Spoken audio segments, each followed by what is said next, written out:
Only about a quarter of the global workforce is employed in agriculture. That's according to data from the World Bank Group. And that number has been declining since the 1990s. But Wilson County schools are encouraging more students to enter the field through robust agriculture education and student groups. As we continue our all-day special reports on disappearing farms, our Haley Wilgus introduces us to the next generation.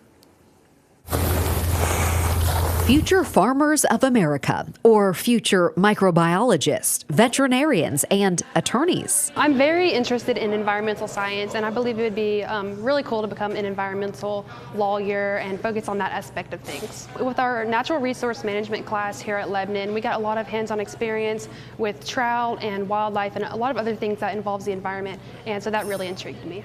Olivia C. is one of the presidents of the FFA chapter at Lebanon High School. The skills she's learned through the organization and taking agriculture classes have run the gamut, from showing goats to designing flower arrangements and even public speaking. I remember my freshman year, I was so scared to even go in front of my class and give a presentation. But by my sophomore year, I was giving speeches in our leadership development events, and it was just a really great opportunity for me to grow and learn. The National FFA organization is the largest youth leadership development organization in the U.S., and it's no stranger to Tennessee being one of the largest organizations as well.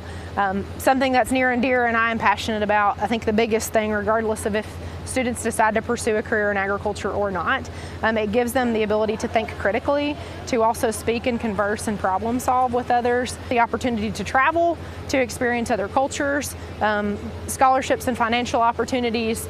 FFA involvement in high school paid for Bonnie Holman's undergraduate and master's degrees. She is a third-generation Wilson County farmer and also the career and technical education supervisor for Wilson County schools. When I stepped into this role, the legislature and he had just passed the Innovative School Models Grant, which was $1 million per high school and $500,000 per middle school. So that exposes those students to career opportunities in agriculture at an earlier age. Farmers are slowly kind of just getting out, and there's not very many left. And so we're having to build those numbers back up and really just advocate for the truth about agriculture, make sure we're being transparent as agriculturalists to consumers, because everyone's involved in agriculture in their everyday life. So it's pretty important to just understand where your food comes from, where your clothes come from, and how you can help our farmers out with stuff like that.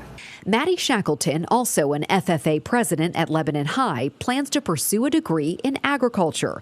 The field was a step outside her comfort zone. Now it's a passion. I did not come from an ag background. I live right in the middle of the city of Lebanon, and so everything is pretty new to me. However, I've had the amazing opportunity to work with other people who are involved in ag, such as Honeybee Tennessee, and we've been able to get beehives right here at Lebanon High School's campus, as well as my house.